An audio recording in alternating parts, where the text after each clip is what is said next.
আলোচনা করব কর্কট রাশির অশ্লেষা নক্ষত্র নিয়ে।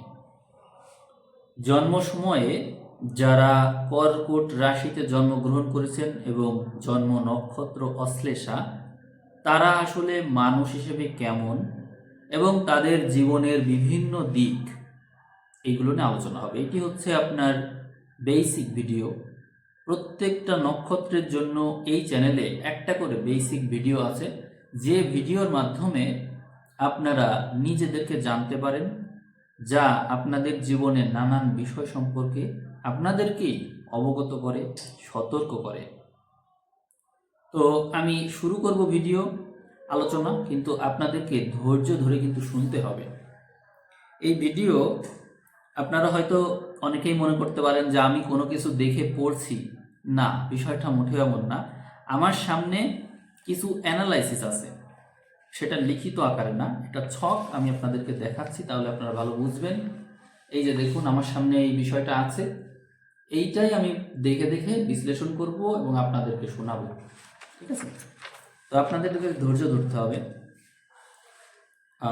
প্রথমেই আমি আলোচনা করব অশ্লেষা নক্ষত্র এর স্বাস্থ্যগত বিষয় নিয়ে, অর্থাৎ জন্ম সময় আপনার স্বাস্থ্য কেমন ছিল এবং আজীবন স্বাস্থ্যটা মোটামুটি কেমন যাবে, এভারেজ কেমন যাবে সেটি নিয়ে। অশ্লেষা নক্ষত্রের মূল অধিপতি হলো বুধ। এই বুধ তুঙ্গি হয় কন্যাতে। এই কন্যাতে 3টি তারা আছে। এই তারা 3টি হলো খেম তারা, প্রত্যরী তারা এবং সাধক তারা। খেম সাফল্য সুখের ইঙ্গিত দেয়, আর সাধক তারা লক্ষ্য অর্জনে খুব বেশি অনুশীলনকারী, অধ্যবসায়ী, এরকম বোঝায়। সাধক তারা অত্যন্ত ভালো তারা, কিন্তু প্রত্যরী তারা মানে বিপক্ষকে বোঝায়, অর্থাৎ আপনার জীবনে যারা বিপক্ষ হয়ে দাঁড়িয়ে থাকবে। তো তাহলে দেখুন, আপনার যে নক্ষত্র অধিপতি বুধ, সে যেখানে গিয়ে তুঙ্গি হয়, সেই ঘরে একটা বাধাকারক নক্ষত্র আছে, সেটি হচ্ছে হস্তা নক্ষত্র। অর্থাৎ আপনার জীবনে যদি হস্তা নক্ষত্রের মানুষের প্রভাব পড়ে, তাহলে আপনি সর্বোচ্চ অবস্থানে থেকেও সেখান থেকে পড়ে যেতে পারেন। কারণ আপনার মূল নক্ষত্র এটি কিন্তু তুঙ্গি হচ্ছে একটা ঘরে গিয়ে, কিন্তু সেখানে বিপত্তি আছে। এর অর্থ নানানভাবে বিশ্লেষণ করা যেতে পারে। একটা হলো, আপনি যখন লাইফে অনেক বড় কিছু করবেন বা বড় জায়গায় গিয়ে পৌঁছে যাবেন, সেখানে বাধা দেওয়ার মতো ব্যক্তি থাকবে। আর সেই বাধা দেওয়া ব্যক্তি যদি হস্তা নক্ষত্রের হয়ে থাকে, তাহলে এই সমস্যাটা বেশি হবে। বুঝতে পেরেছেন? শুধু হস্তা নক্ষত্র না, এটি চন্দ্রের অন্য নক্ষত্রগুলো হলেও একই ঘটনা ঘটবে। হতে পারে সেটি রোহিণী নক্ষত্র, মানে 4 নম্বর নক্ষত্র, বৃষ রাশি রোহিণী নক্ষত্র আপনার জীবনের বাধা হিসেবে কাজ করবে। আবার শ্রবণা নক্ষত্র মকর রাশি হলেও বাধা হিসেবে কাজ করবে। তো সবাই তো বাধা দিবে, ঠিক আছে, কিন্তু প্রচেষ্টার ক্ষেত্রে বাধা হচ্ছে সবচেয়ে বড় বাধা। এই বাধাটা দিবে। এটি আপনার বন্ধু পর্যায়ের কেউ হতে পারে, সমবয়সী কেউ হতে পারে। হস্তা নক্ষত্রের জাতক জাতিকারা যদি বন্ধু পর্যায়ের হয়ে থাকে, তাহলে তারা আপনার প্রচেষ্টাতেই বাধা দেবে, অর্থাৎ চেষ্টাই করতে দিবে না, নানা রকমের বিপত্তি সৃষ্টি করবে। এখানে বিপক্ষ হিসেবে কাজ করবে, যা হচ্ছে প্রত্যরী তারা হিসেবে কাজ করবে আপনার জীবনে। আর যদি সপ্তম স্থান থেকে বাধা দেয়, অর্থাৎ শ্রবণা নক্ষত্র বাধা দেয়, তাহলে সে আপনার জীবনসঙ্গী হিসেবে বাধা দিতে পারে, আপনার বিজনেস পার্টনার হিসেবে বাধা দিতে পারে, আপনার কোনো সহায়তাকারী হিসেবে বাধা দিতে পারে। অর্থাৎ সহায়তাকারী মানে হচ্ছে আপনার হেল্পার, অর্থাৎ আপনার সাথে সাথে থাকে, আপনাকে বিভিন্ন কাজে সহায়তা করে, কিন্তু সহায়তাকারী হয়েও বাধা বিঘ্ন সৃষ্টি করতে পারে। এরপরে আরেকটা নক্ষত্র হচ্ছে রোহিণী নক্ষত্র। এখান থেকে আয়ের ক্ষেত্রে বাধা দিতে পারে রোহিণী নক্ষত্র, এবং সেখান থেকে আপনাকে বিভিন্নভাবে নানা রকমের অপরচুনিটি আসলে সেইগুলো ব্লক করার ক্ষেত্রে আপনাকে প্ররোচিত করতে পারে এবং সামনের দিকে এগোতে বাধা দিতে পারে, এইরকম বিষয়টা। তো তাহলে আমরা জানতে পারলাম যে আপনি প্রচেষ্টার ক্ষেত্রে লাইফে সবচেয়ে বেশি ভালো করবেন। বুধ যখন তুঙ্গি হচ্ছে, সেই তুঙ্গি হচ্ছে প্রচেষ্টার ক্ষেত্রে, অর্থাৎ আপনার সবচেয়ে শক্তি কোথায়, সবচেয়ে বড় শক্তি কোথায়, প্রচেষ্টার ক্ষেত্রে। পরাক্রমী, খুব বেশি পরাক্রমী ব্যক্তি আপনি, এটাই বোঝায়। এবং সেই ক্ষেত্রে আপনি কি কি লাভ করতে পারেন, অর্থাৎ আপনি যখন চরমভাবে পরাক্রমী হয়ে উঠলেন, অনেক শক্তিশালী হয়ে উঠলেন, সেক্ষেত্রে আপনার আসলে কোন কোন দিকগুলো ফুটে উঠছে, দুটো দিক ফুটে উঠছে, দুটো নক্ষত্র আপনাকে হেল্প করছে। সেই নক্ষত্র দুটো কি? রবির নক্ষত্র, খেম তারা, অর্থাৎ সাফল্য এবং সুখ, এই বিষয়টা অবশ্যই বৃদ্ধি পাবে।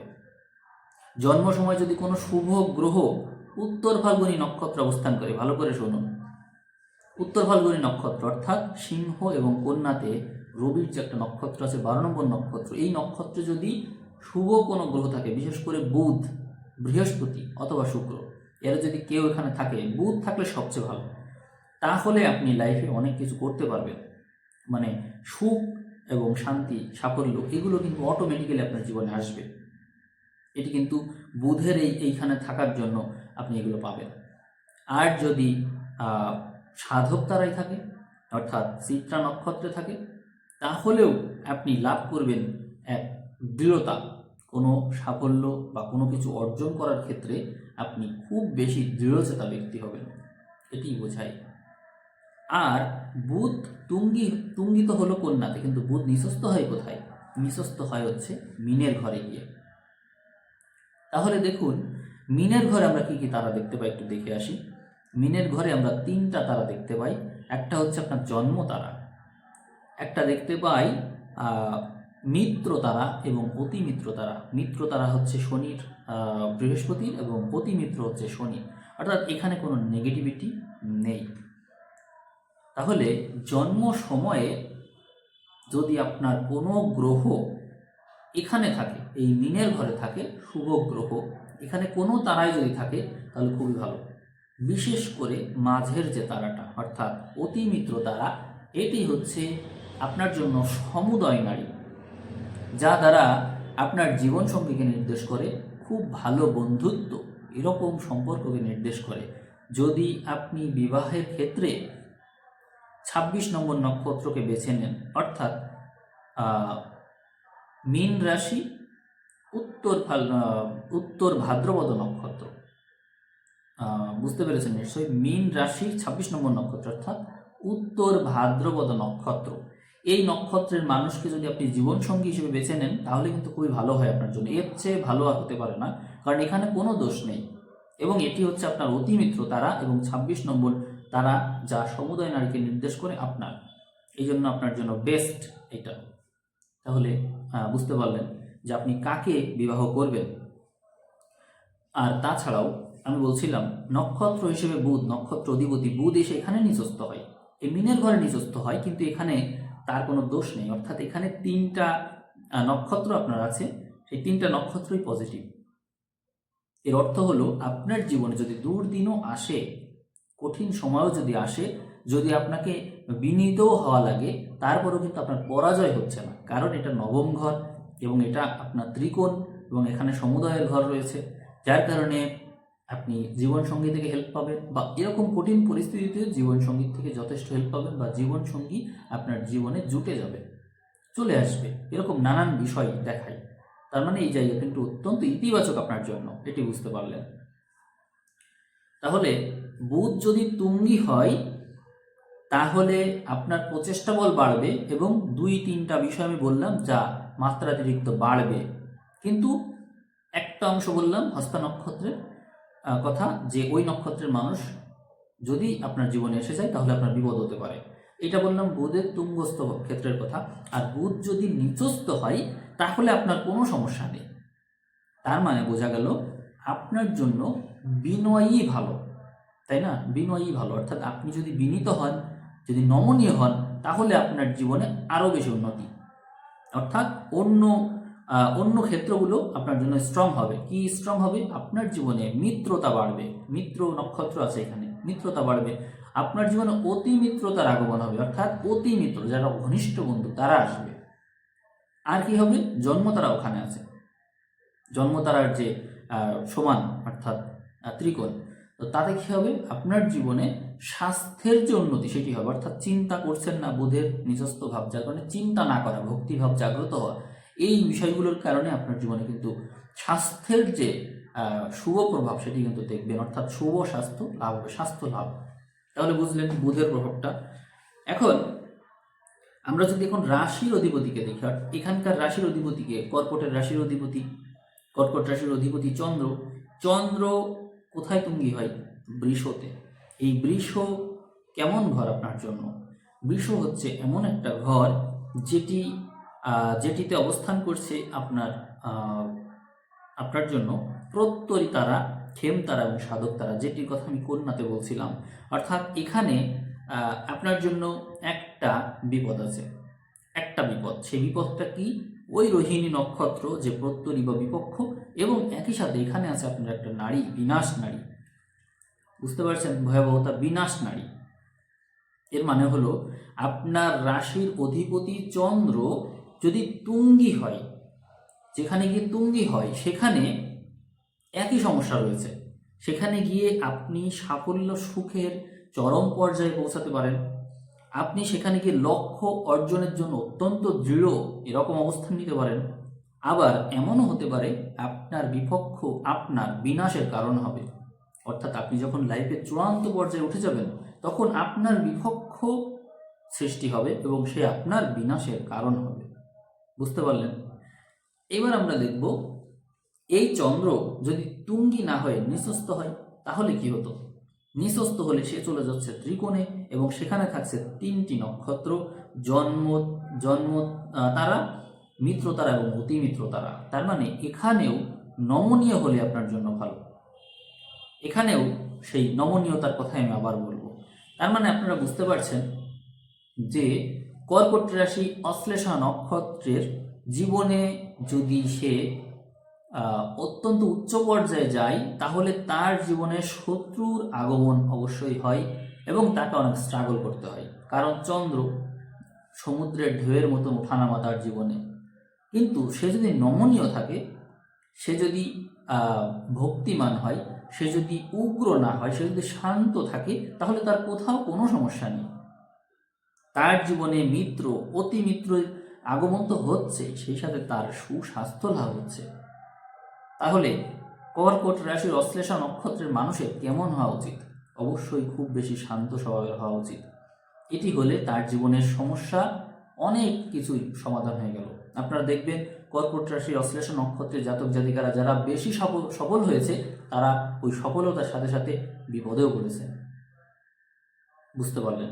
এখন আমরা স্বাস্থ্যের বিষয় দেখলাম, জীবনী শক্তির বিষয় তো আমরা মোটামুটি আলোচনা করলাম। এখন আমরা দেখে নেব এই নক্ষত্রের সম্পদ এবং বাক্যভাব, মানুষের সাথে তাদের আচরণ কেমন হয়। আমরা সম্পদ এবং বাক্যের ঘরে গিয়ে দেখতে পাচ্ছি এখানে দুটো নারী শুভ আছে, একটা নারী হচ্ছে, একটা তারা হচ্ছে অশুভ আছে। এখানে আমরা পূর্ব ফাল্গুনী নক্ষত্রকে নেগেটিভ ধরছি, যেটি বিপদ তারা হিসেবে কাজ করছে, যার কারণে পূর্ব ফাল্গুনী নক্ষত্রের জাতক জাতিকারা আপনাদের জীবনে বিপদের কারণ হয়ে আবির্ভূত হবে। বুঝতে পারলেন? আমরা ওই তারার মানুষকে বাদ রেখে দুটো তারা আছে, সেই দুটো তারা হচ্ছে একটা সম্পদ তারা, আরেকটা হচ্ছে খেম তারা, অর্থাৎ ওই সাফল্য সুখের কারণ। তো জন্ম সময়ে যদি কোনো গ্রহ পূর্ব ফাল্গুনিতে থাকে তাহলে আমরা সেটিকে বিপদের কারণ হিসেবে ধরবো। তবে যদি শুভ গ্রহ থাকে ওখানে তাহলে ভালো। নেগেটিভ গ্রহ থাকলেই আমরা বিপদের কারণ হিসেবে ধরব, সম্পদ নাশের কারণ হিসেবে ধরব। এবং যদি 10 নম্বর নক্ষত্র অর্থাৎ মঘা নক্ষত্রে কোনো গ্রহ থাকে বা হচ্ছে উত্তর ফাল্গুনিতে কোনো গ্রহ থাকে তাহলে আমরা শুভ হিসেবে দেখব। শুভ গ্রহ থাকলে শুভ, অশুভ থাকলে অশুভ হওয়ার চান্স বেশি থাকবে। তো তার মানে আমরা এখানে সম্পদের বিষয়টা একটু দেখে নিই। এবার এখানকার অধিপতি রবি, সে কোথায় যাচ্ছে? এই রবি তুঙ্গি হয় মেষে। তো মেষে তুঙ্গি হলে সেখানে ওই একইভাবে তিনটি তারা আছে, সম্পদ তারা, বিপদ তারা, খেম তারা। তো সেখানে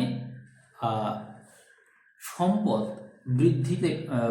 বৃদ্ধি পাচ্ছে কর্মের মাধ্যমে, কারণ এটি হচ্ছে আপনার কর্মঘর। তাহলে অশ্লেষা নক্ষত্রে সম্পদ মূলত বৃদ্ধি পায় কিভাবে? কর্মের মাধ্যমে। আর আছে কি? সূর্যের চিহ্ন আছে এখানে, অর্থাৎ খেমতারা, অর্থাৎ সাফল্য এবং সুখ। এই বিষয়টার সাথে তার সম্পদের সম্পূর্ণ কানেকশন রয়েছে, অর্থাৎ তার জীবনে কর্মই যেন তার জীবনে সুখ, এবং তার জীবনে সুখ বৃদ্ধি পেলেও তার কর্মক্ষেত্রে উন্নতি হতে দেখা যায়। এই দুটো একটার সাথে একটা কানেক্টেড। আর বিপদের কথা বলবো, কর্মক্ষেত্রে বিপদ তার সম্পদ নাশের কারণ, এটি মনে রাখবেন। তাহলে আমরা এই রবির উচ্চস্থ স্থান সম্পর্কে জানলাম, এবার নিচস্থ ক্ষেত্র সম্পর্কে জানব। যদি এই রবি নিচস্থ হতো তাহলে কি হতো? নিচস্থভাবে গিয়ে সর্বোচ্চ নিচে কি হতে পারে? এখানে আমরা দেখতে পাচ্ছি তুলাতে কি হচ্ছে? 3টি নক্ষত্র আছে এখানে। একটা হচ্ছে সাধক, তারপরে বধ, তারপরে মিত্র তারা, তিনটা তারা আছে। তা আমরা দেখতে পাচ্ছি এই জাতকের, মানে এই অশ্লেষা নক্ষত্রের জাতকের যদি সম্পদ হ্রাস পায় তাহলে তার বধ তারাও কিন্তু এখানে আছে, অর্থাৎ মৃত্যু পর্যন্ত তার হতে পারে। অর্থাৎ এই ধরনের জাতক জাতিকাদের সম্পদ হ্রাস পাওয়া তার জীবন নাশের সমান। দেখতে পারলেন, সম্পদ হ্রাস পেলে জীবন নাশ হতে পারে, আর সম্পদ বৃদ্ধি পেলে কি হতে পারে? বিপদ হতে পারে। তাহলে ভালো কোনটা? সম্পদ অনেক বাড়লো, অনেক, তাহলে তার সর্বোচ্চ কি হতে পারে? বিপদ। আর সম্পদ নাশ হলো, সম্পদ হ্রাস পেতে থাকলো, কি হতে পারে সর্বোচ্চ? মৃত্যু। বুঝতে পারলেন?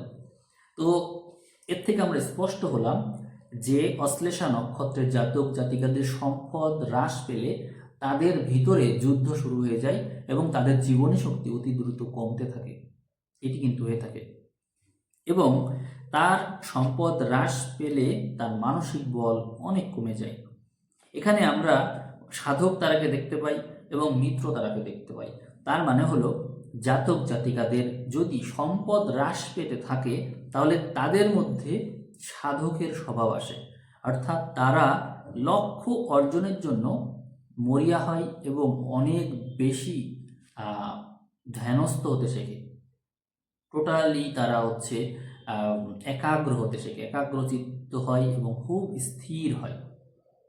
অশ্লেষা নক্ষত্রের তার মানে আপনারা বুঝতে পারলেন, কোনো বিপদ আপদ আসলে যখন দেখছে যে সম্পদ হ্রাস পেতে শুরু করেছে, সম্পদ কমছে, তখন তাদের এর থেকে উত্থানের উপায় কি?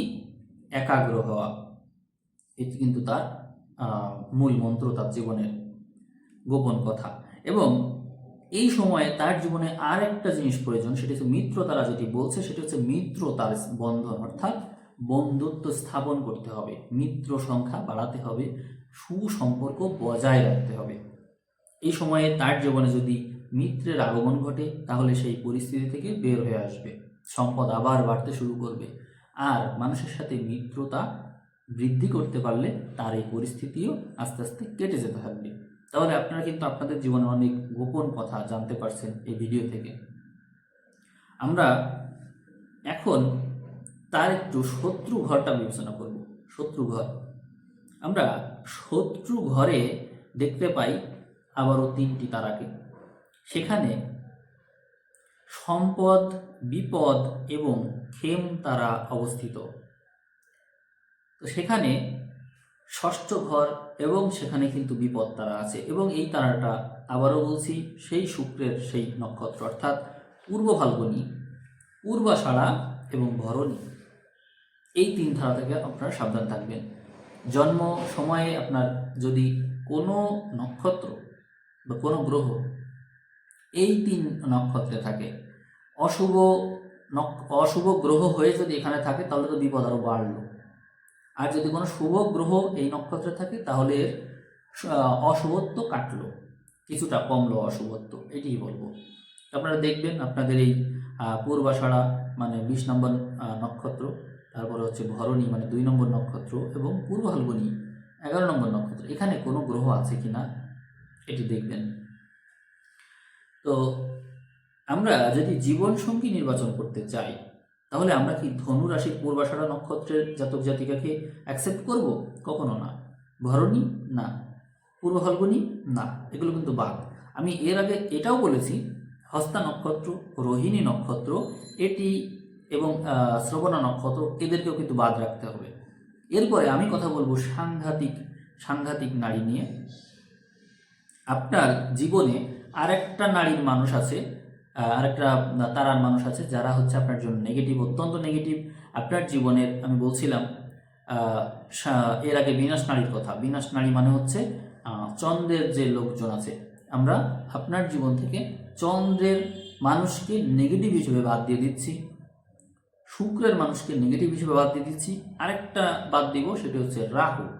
রাহু হচ্ছে আপনার সাংঘাতিক নারী, অর্থাৎ সাংঘাতিক ঘটনা ঘটাতে পারে, সাংঘাতিক বিপদ আপদ ঘটাতে পারে এই শ্রেণীর মানুষ। তো সেটি কি? সেটি হচ্ছে শতবিশা নক্ষত্র। তারপরে আসবে আদ্রা নক্ষত্র, আরেকটা আসবে স্বাতী নক্ষত্র। এরা কিন্তু সাংঘাতিক বিষয় ঘটাতে পারে। সাংঘাতিক কেমন? মৃত্যু, সাংঘাতিক ঘটনা, মৃত্যু সমবিপদ, এরকম ঘটনা ঘটাতে পারে। তো তাহলে যারা আপনার মৃত্যুর কারণ হতে পারে, তাহলে এই ধরনের মানুষ থেকে অবশ্যই সাবধান থাকতে হবে। আমরা জীবনসঙ্গী হিসেবে অবশ্যই এরকম মানুষকে বেছে নিব না যারা শতবিশা নক্ষত্রে জন্মগ্রহণ করেছেন, অথবা আদ্রা নক্ষত্রে জন্মগ্রহণ করেছেন, অথবা স্বাতী নক্ষত্রে জন্মগ্রহণ করেছেন। এদের থেকে আমরা সাবধান থাকবো। তাহলে আমরা বেছে নিব কাদেরকে? এটি তো প্রশ্ন, তাই না? আমরা জীবনসঙ্গী হিসেবে বেছে নিলে রাশির দিক থেকে বাঁচবো হচ্ছে 3টা রাশিকে প্রাধান্য দিয়ে। সেটি হচ্ছে মীন, অথবা কর্কট, অথবা বৃশ্চিক। এই 3 রাশির মানুষ সবচেয়ে ভালো। আর নক্ষত্র আপনারা নিতে পারেন, এইদিকে আছে যেমন আপনাদেরকে আগেই বলেছিলাম উত্তর ভাদ্রপদ, পূর্ব ভাদ্রপদ, তারপরে রেবতী। এই দিকে আছে পুনর্বসু নক্ষত্র নিতে পারেন, পুষ্যা নক্ষত্র নিতে পারেন, তারপরে অশ্লেষা নিতে পারেন। এই দিকে আছে বিশাখা, তারপরে আছে অনুরাধা, এরপরে আছে জ্যেষ্ঠা। এই নক্ষত্রগুলো কিন্তু ভালো, এটা নিতে পারেন। এই নক্ষত্রের মানুষ কিন্তু আপনার জন্য অত্যন্ত শুভ। এরা আপনার জীবন সঙ্গী হলে আপনার জীবনে অত্যন্ত শুভ অবদান রাখতে পারবে। তাহলে আপনি জীবনসঙ্গীর ক্ষেত্রে বা যে কোনো ক্ষেত্রেই, বিজনেস পার্টনার বলেন, বন্ধুত্ব বলেন, সকল ক্ষেত্রে সহযোগী হিসেবে আপনি এদেরকে সাথে রাখলে সকল ক্ষেত্রে লাভবান হবেন। আর বিপদের কথা তো আপনাকে আমি বলেইছি যে সাবধান থাকবেন রোহিণী নক্ষত্র, হস্তা নক্ষত্র এবং শ্রবণা নক্ষত্র থেকে, কারণ এরা হতে পারে আপনার বিপদের কারণ, বিপক্ষ হিসেবে কাজ করবে। এবং রোহিণী নক্ষত্রের মানুষ বিশেষ করে আপনার বিনাশের কারণ হতে পারে। ওইদিকে আরেকটা নারীর কথা বলছিলাম, তারার কথা বলছিলাম, সেটা হচ্ছে ভরণী নক্ষত্র, তারপরে আছে পূর্ব ফাল্গুনী নক্ষত্র এবং পূর্বাষাঢ়া নক্ষত্র। এরা আপনার জীবনে বিপদের কারণ হতে পারে। তারপরে বলছিলাম শতবিশা নক্ষত্রের কথা, শতবিশা, তারপরে আছে আদ্রা, এরপরে আছে স্বাতী নক্ষত্র।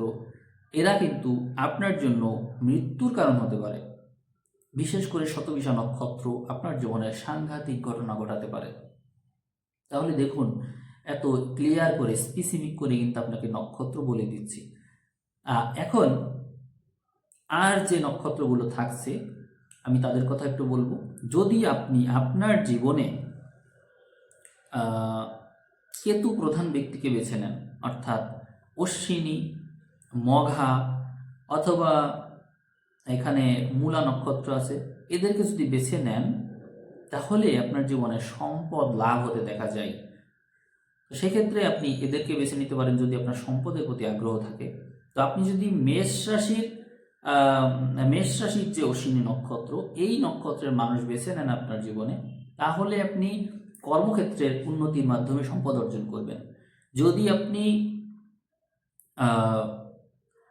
সিংহ রাশির যে মঘা নক্ষত্র আছে, এই নক্ষত্রের মানুষকে বেছে নেন যে কোনো ক্ষেত্রে, জীবনসঙ্গী হিসেবে বা পার্টনার হিসেবে যেভাবেই নেন, তাহলে আপনি ইনস্ট্যান্ট সম্পর্ক তৈরির সাথে সাথেই সম্পদ পেয়ে যাবেন। সেক্ষেত্রে বিবাহ বা আত্মীয়তার সূত্রের মাধ্যমেই মূলত এগুলো হয়ে থাকে।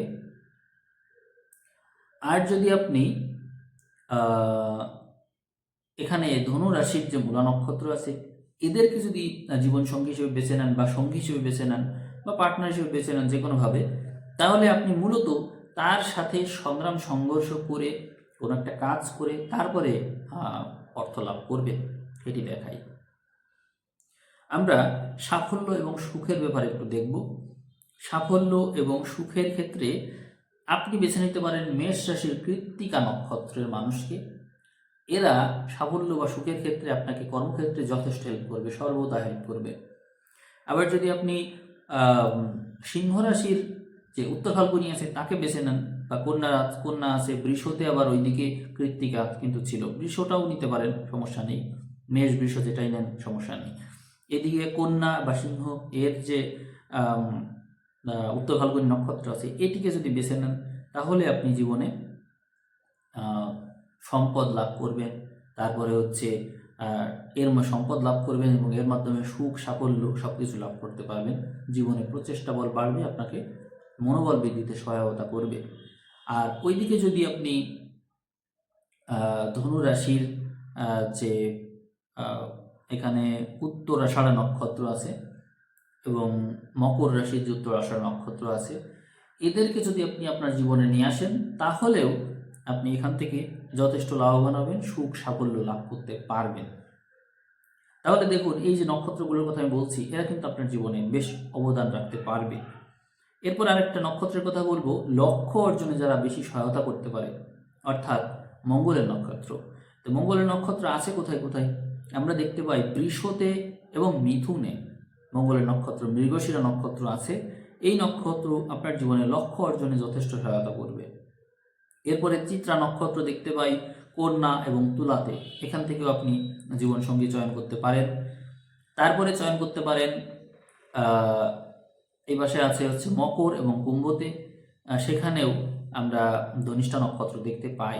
কিন্তু প্রশ্ন হলো, দুইটা ঘরে আছে, কিন্তু একটা নক্ষত্র দুইটা ঘরে, আমি কাকে বেছে নিব? প্রশ্ন আসে না? আমি আপনাকে এখানে সূত্র বলে দিচ্ছি। যখন আপনি আপনার বৈশিষ্ট্যকে দেখবেন, আপনার এই অশ্লেষা নক্ষত্র কোন ঘরে আছে, প্রশ্ন আসে কোন ঘরে আছে। তো দেখুন, এটি হচ্ছে অগ্নি পৃথিবী বায়ু জল, এরকম আমরা শুনেছি না, অগ্নি পৃথিবী বায়ু জল। তো এরকম যদি আমরা একটু হিসাব করি এবং চর স্থির দ্বৈত, তো আপনার ঘরটা কি চর মানে হচ্ছে আপনার ঘরটা চলনশীল ঘর, অর্থাৎ তারা সবসময় ছুটতে পছন্দ করে, এরকম বিষয়। তো চন্দ্রের যে ঘরটা কর্কট, এটা হচ্ছে মানে চর সংক্রান্ত ঘর। তো আমরা দেখে নিব কোনো একটা নক্ষত্র যখন দুই ভাগে বিভক্ত হবে, তখন সেই নক্ষত্রটা যে অংশ চরের ঘরে থাকবে আমরা সেটাকে বেছে নিব। তো দেখুন, প্রথমেই দেখি, এই যে কৃত্তিকা নক্ষত্র ছিল, সেই কৃত্তিকা নক্ষত্রের সূর্যের অংশ, এইটার কিছু অংশ চরে আছে, অর্থাৎ মেষে আছে, আমরা মেষের অংশ নেব, বৃষ না।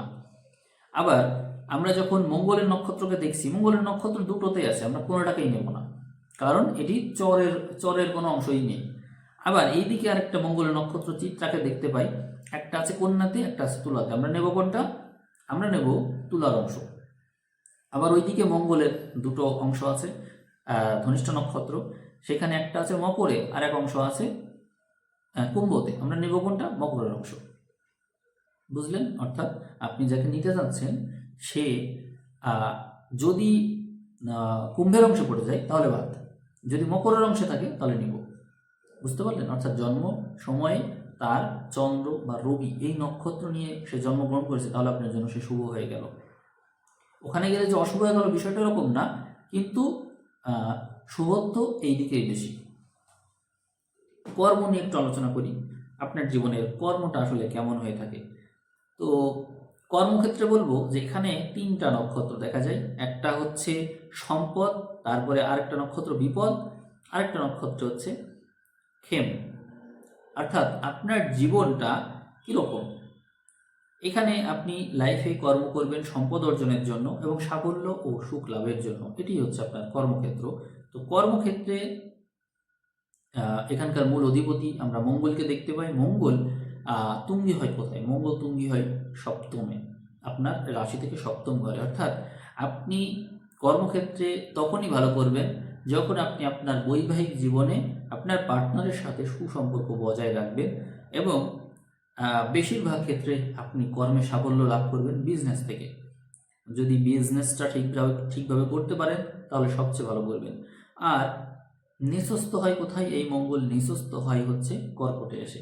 অর্থাৎ যদি কখনো আপনি স্বাস্থ্যের ব্যাপারে কর্ম করছেন কিন্তু স্বাস্থ্যের দিকে মনোযোগী না, তাহলে কিন্তু সমস্যা। অর্থাৎ কর্ম অধিপতি স্বাস্থ্যের ঘরে গিয়ে নিঃস্বস্ত হয়ে যাচ্ছে। এর মানে হলো আপনার কর্ম আপনার স্বাস্থ্যকে বিরাটভাবে প্রভাবিত করবে। আপনি কাজ করছেন তো কাজ করছেন, শরীরের দিকে কোনো খেয়াল নেই। এরকম যদি হয় তাহলে কিন্তু বিপদ। শরীরকে সবসময় আগে প্রাধান্য দিয়ে যদি কাজ করেন তাহলে সর্বত্রই আপনি সাফল্য লাভ করবেন। এটিই মূলত বোঝায়। অনেকেই বাড়ি গাড়ি যোগ জানতে চায়, বাড়ি গাড়ি সংক্রান্ত বিষয় জানতে চায়। তো বাড়ি গাড়ির ঘরের যে অধিপতি, সেই অধিপতিটা কে? এর অধিপতি হচ্ছে শুক্র। শুক্র তুঙ্গি হচ্ছে কোথায়? শুক্র তুঙ্গি হচ্ছে মিনে। তো মিনের ঘরটা হচ্ছে এখানে শুক্রের উচ্চস্থান, এবং এখানে বৃহস্পতি নিজের ঘরে, এখানে বৃহস্পতি থাকে, এবং এখানে আবার আপনার নক্ষত্র অধিপতি এখানে নিচস্থ হয়। এইটা একটা জটিল খেলা এখানে। তো আমি বলবো যে যদি আপনি নমনীয় হন, ভক্তিমান হন, তাহলে আপনার জীবনে সুখ, যানবাহন, গৃহযোগ এগুলো এমনিতেই লাভ হবে। আর যদি আপনি অনমনীয় হন, অনেক বেশি চালাক চতুর হন, তাহলে এই সব কিছুই আপনি থাকা অবস্থায়ও হারাতে পারেন, এই সম্ভাবনা থাকবে। এখানে তুঙ্গি হয় শনি। এই শনি হচ্ছে অষ্টমপতি হিসেবে আসতে পারে, আবার সপ্তমপতি হিসেবে আসতে পারে। অর্থাৎ আপনার জীবনে সুখ, শান্তি, সমৃদ্ধি, সম্মান, যশ, খ্যাতি, মোট কথা সকল সুখ শান্তি, গৃহযোগ, বাড়ি গাড়ি যোগ, এই সব কিছুর সমৃদ্ধির মূল কারণ হতে পারে কে? আপনার জীবনসঙ্গী অথবা আপনার ব্যবসা। এই দুইটার যে কোনো একটা অথবা উভয়ই আপনার জীবনে সকল কিছু দিতে পারে, মানসিক শান্তি দিতে পারে। এই ঘরে আবার শনি নিঃস্বস্তও হয়। এখানে শনি তুঙ্গি হয়, এখানে রবি নিঃস্বস্তও হয়। অতএব আপনার কর্মক্ষেত্র কিন্তু ড্যামেজ করে দিতে পারে। আপনার কর্মক্ষেত্র যদি ভালো না হয় তাহলে আপনার মানসিক শান্তি টোটালি শেষ।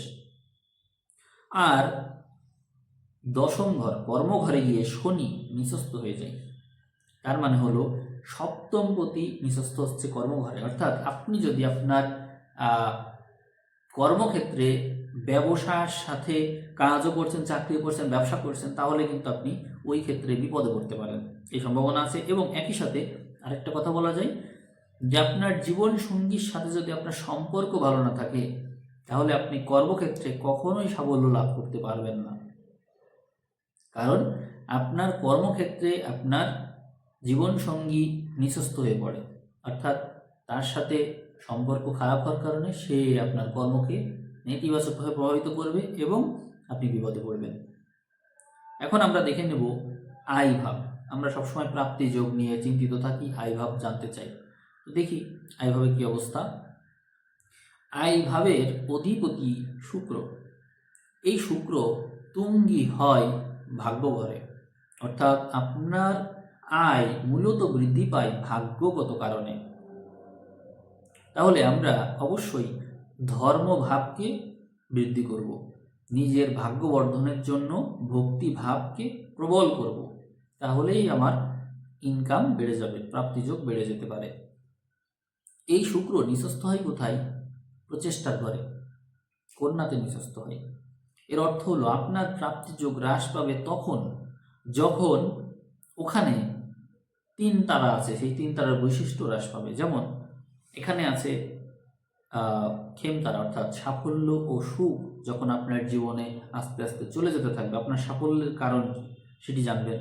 এই সাফল্য এবং সুখের কারণ তারা যখন হারিয়ে যেতে থাকবে, আপনার অর্থ আয়ের ক্ষমতাও কমে যাবে তখন। তারপরে এখানে আছে সাধক তারা, অর্থাৎ লক্ষ্য অর্জনের জন্য যে টার্গেট করে এগিয়ে যাওয়া এবং স্থিরতা, সেটি যখন আপনি আস্তে আস্তে হারাবেন, আপনার প্রাপ্তিযোগ কমতে শুরু করবে। আর এখানে আছে আরেকটা তারা, সেটি হচ্ছে প্রত্যরী তারা, অর্থাৎ বিপক্ষ। যখন আপনার সামনে আপনার বিপক্ষ শক্তি এসে দাঁড়াবে তখন আপনার এই আয়ের পরিমাণ কমতে শুরু করবে। অর্থাৎ প্রতিযোগিতা যখন শুরু হবে, প্রতিদ্বন্দ্বী যখন আপনার সামনে এসে হাজির হবে, তখনই মূলত আপনি এই আয় সংক্রান্ত সমস্যায় পড়বেন। এটি কিন্তু আপনি বুঝতে পারলেন। এখন আমরা একটু দেখে নেব রোগ ব্যাধি। আমরা জানতে চাই যে রোগ ব্যাধি আমাদের জীবনে কীরকম প্রভাব ফেলে। এখানে দেখতে পাচ্ছি রোগ ব্যাধির অধিপতি বৃহস্পতি, সে তুঙ্গি হয় আপনারই এই রাশিতে তুঙ্গি হচ্ছে রোগ ব্যাধির অধিপতি। অর্থাৎ আপনি জন্ম সময় থেকে আপনার মধ্যে সংগ্রাম করার মানসিকতা আছে। আপনার সাথে মানুষের এমনিতেই যেন শত্রুতা হয়ে যায়। আবার আপনি শত্রুঞ্জয় আর শত্রুর উপর বিজয় লাভ করতে পারেন, শত্রুঘ্নও বলা যায়। শত্রুর উপর বিজয় লাভ করার ক্ষমতা আপনার থাকবে। সকল প্রকার রোগ ব্যাধির উপরে বিজয় লাভ করার ক্ষমতা আপনার থাকবে।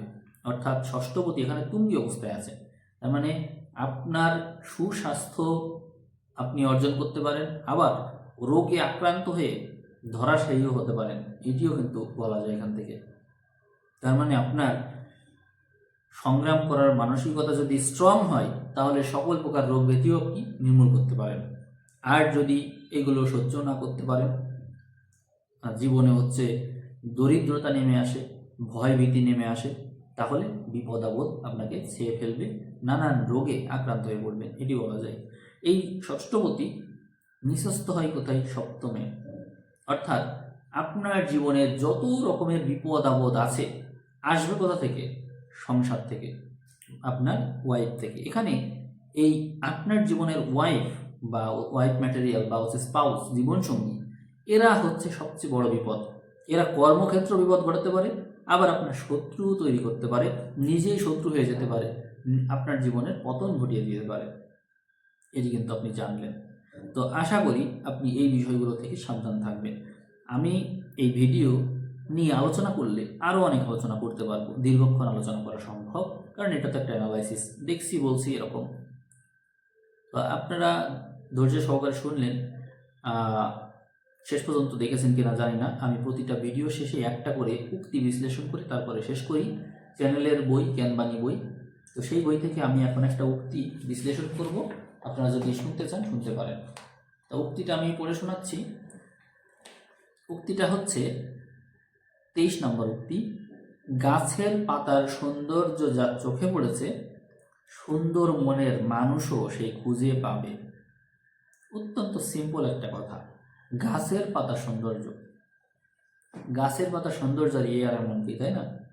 এখানে আসলে বোঝাতে চাচ্ছে যে ব্যক্তি গাছের পাতা, অর্থাৎ যা কেউ খেয়ালও করে না, এর মধ্যেও সৌন্দর্য আছে, এই বিষয়টা যে লক্ষ্য করে, যা চোখে পড়ে, অন্য মানুষের মন কতটা সুন্দর সে কিন্তু সেটি অতি সহজেই বুঝতে পারে। অর্থাৎ গাছের সাথে, প্রকৃতির সাথে যার গভীর সম্পর্ক, যে প্রকৃতিকে উপলব্ধি করতে পারে, যে তার সৌন্দর্যকে অবলোকন করতে পারে, অনুভব করতে পারে, তার জন্য সুন্দর মনের মানুষ খুঁজে বের করা কঠিন মোটেই না। এটি মূলত এর মূল কথা। আপনারা হয়তো এর থেকে নিজেরা আরও ভালো বিশ্লেষণ করতে পারবেন। আমি জাস্ট 2 কথাই এর গভীর অর্থ কী সেটি বুঝালাম। আমি এই আলোচনা এখানে শেষ করছি। কর্কট রাশির অশ্লেষা নক্ষত্রের বেসিক কথাগুলো আমি আপনাদের শোনালাম পড়ে। আপনারা তো এর আগে রাশিফল পেয়েছেন, কয়েকটা মাস পেয়েছেন, সামনে তো অনবরত পাবেন। এইটা যেহেতু বেসিক ভিডিওটা শেয়ার করার চেষ্টা করবেন। আপনার নিজস্ব কোনো কথা থাকলে কমেন্ট করবেন। আমি নেক্সট রাশিফল বলার সময় আপনাদের এই সমস্ত প্রশ্নের উত্তর ওর ভিতরে দিয়ে দেওয়ার চেষ্টা করব। সবাইকে আমি ধন্যবাদ জানিয়ে আজকের ভিডিও এখানে শেষ করছি। সবাইকে অসংখ্য ধন্যবাদ।